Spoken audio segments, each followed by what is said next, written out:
ಚಾಚೂಡ ಸುದ್ದಿಗ ಮತ್ತೆ ಸ್ವಾಗತ. ವಾರಸ್ದಾರ ಯಾರೂ ಇಲ್ಲಂದ್ರ ಕಂಡ ಸೈಟಿಗೆಲ್ಲ ಬೇಲಿ ಹಾಕೋ ಪುಂಡ್ರದಾರ. ಅಂಥದ್ರಾಗ 100 ಎಕರೆ ಜಮೀನು ಇದ್ದು ಕೇಳುವಾರ ಯಾರೂ ಇಲ್ಲಂದ್ರ ಸುಮ್ನಿರ್ತಾರೇನ್ರಿ? ದಾವಣಗೆರೆಯೊಳಗ ಹಂಗ ಆಗೈತಿ. 100 ಎಕರೆ ಜಮೀನು ಕಂಡವರ ಪಾಲಾಗೈತಿ. ಇದನ್ನೆಲ್ಲ ತನ್ನ ವಶಕ್ಕ ತಗೋಳಾಕ ಜಮೀನ್ದಾರನ ಮಗಳ ಈಗ ಕಂಡ ಕಚೇರಿ ಅಲ್ದಾಡಕತ್ತಾಳ.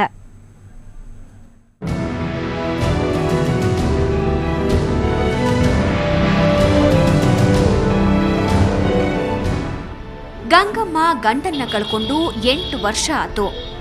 ಇವರ ಅಜ್ಜ ಶಿರಮಗೊಂಡನಹಳ್ಳಿಯ ನಿಂಗಪ್ಪ ಕಬ್ಯಾರ ದೊಡ್ಡ ಜಮೀನ್ದಾರ ಆಗಿದ್ದ. 150 ಎಕರೆ ಜಮೀನಿತ್ತಂತ. ಆದ್ರ ಅವನ ಮಗ ಜಯಪ್ಪ ಜಮೀನು ತನ್ನ ಹೆಸರಿಗೆ ಮಾಡ್ಕೊಂಡಿಲ್ಲ. ಇನ್ನ ಜಯಪ್ಪಗ ಗಂಗಮ್ಮ ಸೇರ್ದಂಗ 3 ಹೆಣ್ಮಕ್ಳ ಮತ್ತು ಒಬ್ಬ ಗಂಡ ಮಗ ಇದ್ದ. ಗಂಡ ಮಗ ಸತ್ತಿಂದ ಆಸ್ತಿ ಪಾಸ್ತಿ ಬಗ್ಗೆ ಯಾರೂ ಲಕ್ಷ್ಯ ಕೊಟ್ಟಿಲ್ಲ. ಹಿಂಗಾಗಿ ಮೂಲ ದಾಖಲೆ ಎಲ್ಲಾ ಬದಲಿ ಆಗ್ಯಾವಂತ ಗಂಗಮ್ಮಗ ಇತ್ತೀಚಿನ ದಿನದಾಗ ಗೊತ್ತಾಗೈತಿ. ಈ ಒಂದು ದಾಖಲೆನಾದ್ರೂ ನಮಗೆ ಸರಿಯಾಗಿ ಕೊಡ್ತಾ ಇಲ್ಲ. ನಮ್ಮ ಅಜ್ಜನ ಹೆಸರಿಗಿರೋದು ಎಷ್ಟು ಐತಿ ಅನ್ನೋದು ನಮಗೆ ಬೇಕಾಗಿರೋದು. ಅಳತೆ ಮಾಡಕ್ ಬಂದ್ರೆ ಕೊಟ್ಟಿರೋದು ಮಾರಕ್ಕೆ ಏನು ಕೊಟ್ಟಿದಾವ ಅಷ್ಟು ಮಾತ್ರ ಅಳತೆ ಮಾಡ್ತಾರೆ. ಮೆಜರ್ಮೆಂಟ್ ಅಳತೆ ಇಲ್ದಲೆ ಅಕ್ಕಪಕ್ಕ ಇಲ್ದಲೆ ಈಗ ಪಕ್ಕಕ್ಕೆ ನಮ್ಮ ಮನೆ ಒತ್ತುವರೆ ಆಗಿರೋದು.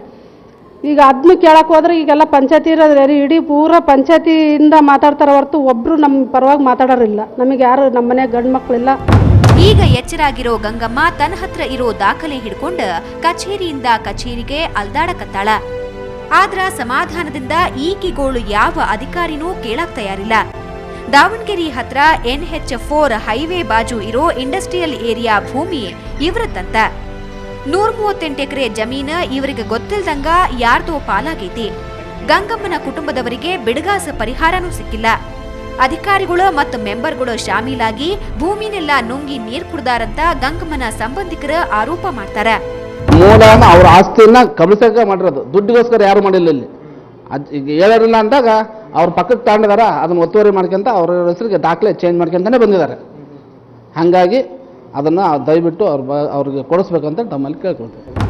ವಯಸ್ಸಿಗೆ ಬಂದಿರೋ ಗಂಗಮ್ಮನ ಮಗಾನು ಮನಿ ಬಿಟ್ಟು ಹೋಗಿ 6 ವರ್ಷ ಆಗೈತಂತ. ಎಂಥ ಹಣೆ ಬರ ನೋಡ್ರಿ. ಇಂಥದ್ದೆಲ್ಲ ಸಮಾಜದಾಗ ನಡೀತೈತಂತ ಹಿಂದ ಹಿರಿಯರು ಗಂಡ ಮಗ ಬೇಕು ಅಂತಿದ್ರು ಏನೋ.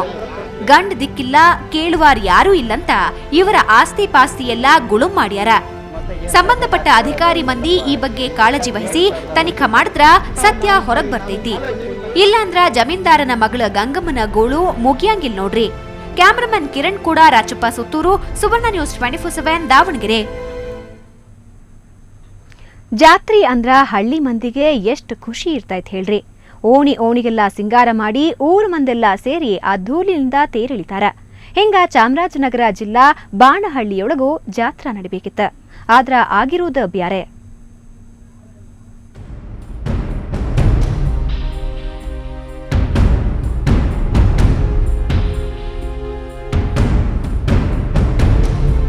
ಬಾಣಹಳ್ಳಿಯೊಳಗ ಏನಾಗೈತಿ ಅಂತೀರೇನು? ನೋಡ್ರಿಲ್ಲೇ ಊರೆಲ್ಲ ತಣ್ಣಗಾಗೈತಿ. ಜಾತ್ರೆ ಖುಷಿ ಒಂದಿಟ್ಟು ಉಳಿದಿಲ್ಲ. ಮಂದೆಲ್ಲ ಮಾತಾಡಕ್ಕೂ ಹೆದರಕತ್ತಾರ. ಪೊಲೀಸರು ಊರಾಗ ಬಂದೋಬಸ್ತಿ ಹಾಕ್ಯಾರ. ಅಂದ್ಹಂಗ ಬಾಣಹಳ್ಳಿಯೊಳಗ ಸತ್ಯವತಿ ಕೊಂಡೋತ್ಸವ ನಡಿಬೇಕಾಗಿತ್ತು. ಈಗ ನೋಡಿದ್ರ ಗುಡಿಗೆ ಬೀಗ ಜೊಡ್ದಾರ.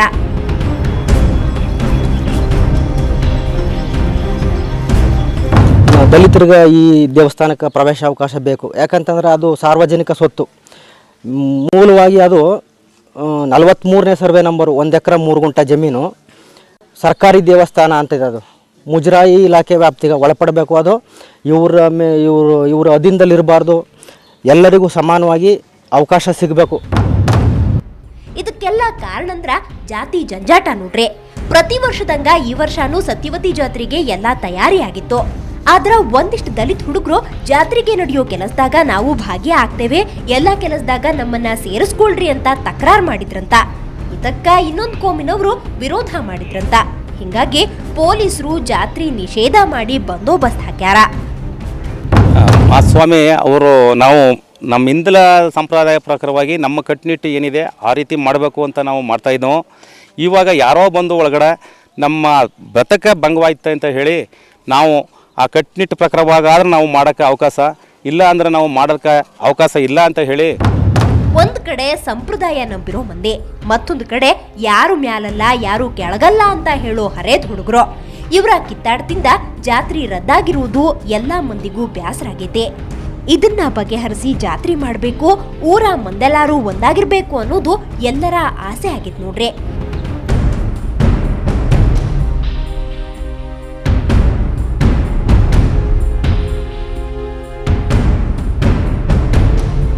ಶಶಿಧರ್ ಕೆವಿ, ಸುವರ್ಣ ನ್ಯೂಸ್ 24/7 ಚಾಮರಾಜನಗರ. ಇದು ಇವತ್ತಿನ ನಮ್ಮ ಕಡೆ ಸುದ್ದಿ. ಮತ್ತೆ ನಾಳೆ ಚಾಚೂಡ ಇಟ್ಕೊಂಡು ಇದೇ ಸಮಯ ಕಾಯ್ತಿರಲ್ಲ, ಶರಣ್ರಿ.